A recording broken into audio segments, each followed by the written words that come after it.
Christopher நோலானால இயற்றப்பட்ட படங்கள்ல ஒரு சிறப்புமிக்க படம் அப்படின்னா அதுதான் இன்டர்ஸ்டெல்லார்.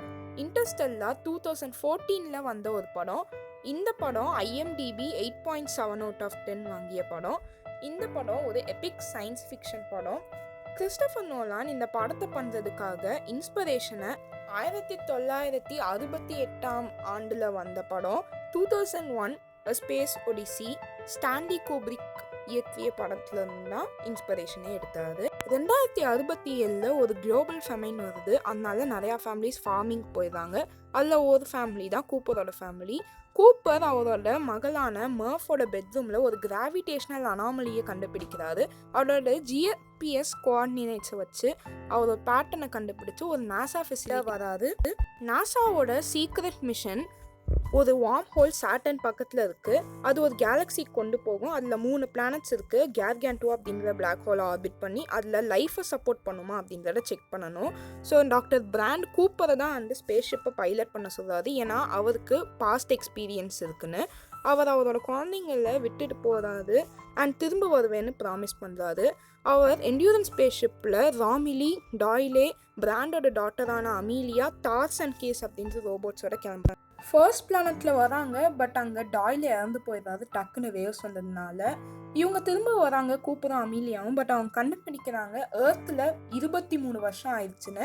இப்போ ஏர்த்தில் இருக்கிற மர்ஃப் பிராண்டோட ஒரு கிராவிட்டி ஈக்குவேஷனில் ஒர்க் பண்ணுறாங்க. ஏன்னா அதை வச்சு கிராவிட்டிலேருந்து எஸ்கேப் ஆகி அங்கேருந்து ஹியூமன்ஸை ஏர்த்லேருந்து டிரான்ஸ்போர்ட் பண்ணோன்னு. பட் பிராண்டால் அந்த ஈக்குவேஷனில் சால்வ் பண்ணவே முடியல. அதனால அவர் மர்ஃப் கிட்ட அந்த வேலையை கொடுத்து இறந்து போயிடுறாரு. மர்ஃப் அவங்களோட பெட்ரூமுக்கு போய் க்ளூஸ் கண்டுபிடிக்கலாமான்னு பார்க்குறாங்க. அப்போ அவங்க அப்பாவோட ரிஸ்ட் வாட்சை பார்க்குறாங்க. இந்த க்ரூ செகண்ட் பிளானட்டுக்கு போகிறாங்க. அங்கே ஆழமான ஹைபர்னேஷன்லேருந்து டாக்டர் மேனை எழுப்பி விடுறாங்க. அவர் தான் இந்த பிளானட்டோட ப்ரீவியஸ் எக்ஸ்ப்ளோரர். அவர்கிட்ட இருந்து தெரிஞ்சுக்கிறாங்க இந்த பிளானட்க்கு லைஃப்பை சப்போர்ட் பண்ண பாசிட்டிவ் டேட்டா இருக்குது அப்படின்றத அவர் இவங்கக்கிட்ட சொல்கிறாங்க. டாக்டர் மேனும் கூப்பரும் அந்த பிளானட்டை சுற்றி பார்க்க போகிறாங்க. அப்போ டாக்டர் மேன் கூப்பரை அட்டாக் பண்ணி இந்த பிளானட்டை பற்றி அவர் கொடுத்த எல்லா டேட்டாவும் ஃபேக்கு, அதை வச்சு யாராவது அவரை காப்பாற்ற வருவாங்க அப்படின்னு அவர் நினச்சிட்டாரு. அப்புறம் அவர் செய்த ஒரு சில செயல்கள்னால ராமிலி இறந்து போயிடுறாரு. டாக்டர் மேன் என்டியூரன்ஸை ஹைஜாக் பண்ண பார்க்குறாரு. பட் என்டியூரன்ஸோட ஒரு போர்ஷன் வெடிச்சிருது. அதில் அவர் இறந்து போயிடுறாரு. கூப்பரும் அமீலியாவும் திரும்ப என்டியூரன்ஸை கண்ட்ரோல் பண்ணிடுறாங்க. பட் அவங்க என்ன கண்டுபிடிக்கிறாங்கன்னா அவங்க கேர்கான்டுவா அப்படின்ற பிளாக் ஹோலை ஆர்பிட் பண்ணிட்டு இருக்கிற ஒரு ஸ்லிங் ஷாட் பாத்தை தாண்டி போனாதான் 3rd பிளானட்டை ரீச் பண்ண முடியும் அப்படின்னு பார்க்குறாங்க. ஸோ லாஸ்ட் மூமெண்ட்டில் கூப்பரும் டாஸ் அப்படின்ற ரோபோட்டும் பிளாக் ஹோல்குள்ளே விழுந்துடுறாங்க. அப்போ தான் அமீலியாவால் அந்த 3rd பிளானட்டை சேஃபாக ரீச் பண்ண முடியும் அப்படின்றதுக்கு கூப்பரும் டார்ஸும் ஒரு 5 டைமென்ஷனல் டெசரெக்டை கண்டுபிடிக்கிறாங்க. அதில் டைமும் ஒரு ஃபிசிக்கல் டைமென்ஷன் தான். கூப்பர் கிராவிட்டியை வச்சு அவரோட பாஸ்டோட கம்யூனிகேட் பண்ண பார்க்குறாரு.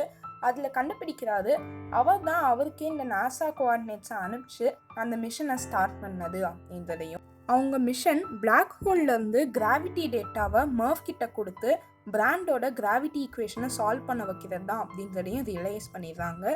மர்ஃப் கண்டுபிடிச்சிடுறாங்க இந்த ரிஸ்ட் வாட்சில். அந்த ரிஸ்ட் வாட்சில் தான் கூப்பர் அந்த டேட்டாவை என்கோடு பண்ணியிருப்பாரு. அந்த ரிஸ்ட் வாட்ச்லேருந்து வந்த டேட்டாவை வச்சு அவங்க பிராண்டோட அந்த கிராவிட்டி ஈக்குவேஷனை ஃபைனலாக சால்வ் பண்ணி முடிச்சிடுறாங்க. டெசரெக்ட் டிசால்வ் ஆக ஆரம்பிச்சிருது.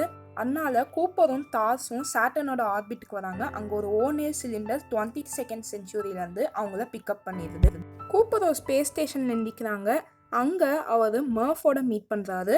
மர்ஃப் இந்த ஸ்பேஸ் ஸ்டேஷனை அந்த கிராவிட்டி ஈக்குவேஷனை வச்சு செட்டப் பண்ணிட்டாங்க ஏர்த்துக்கு மேலே. மர்ஃப் கூப்பரை விட ரொம்ப வயசாயிட்டாங்க அந்த டைம் டிலேஷன்னால.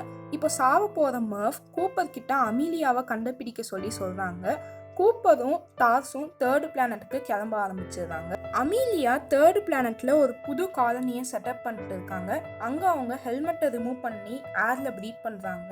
அதுக்கு என்ன காமிக்குது அப்படின்னா இந்த பிளானட்டும் ஏர்த் மாதிரி லைஃப்பை சப்போர்ட் பண்ணுவாங்க. இன்டர்ஸ்டெல்லார் ஒரு சூப்பரான படம். இந்த படம் ரொம்பவும் எமோஷ்னலாகவும் இருக்கும். இந்த படத்தை நீங்கள் கண்டிப்பாக பார்த்துருங்க. ஒரு மஸ்ட் வாட்ச் மூவி. அது மட்டும் இல்லாமல் இந்த படத்தோட ஃபேக்ட்ஸ்குள்ளே போனோம்னா இந்த படத்தில் காமிச்ச கிராவிட்டி ஈக்குவேஷன், அப்புறம் அந்த டைம் டிலேஷன் எல்லாமே நிஜம்தான். கிறிஸ்டோபர் நோலான் கிப் டோன் அப்படின்ற ஒரு ஃபிசிசிஸ்டோட சேர்ந்து வேலை செஞ்சு தான் இந்த படத்தை வந்து செஞ்சுருக்காரு. இந்த படம் அவரோட பெஸ்ட் மூவி அப்படின்றத என்னோட ஒப்பீனியனை தெரிவிச்சுக்கிறேன். இந்த வீடியோ பிடிச்சிருந்துச்சுன்னா மறக்காமல் லைக் பண்ணுங்கள், ஷேர் பண்ணுங்கள், சப்ஸ்கிரைப் பண்ணுங்கள். தேங்க்யூ ஃபார் வாட்சிங் அண்ட் பை பாய்.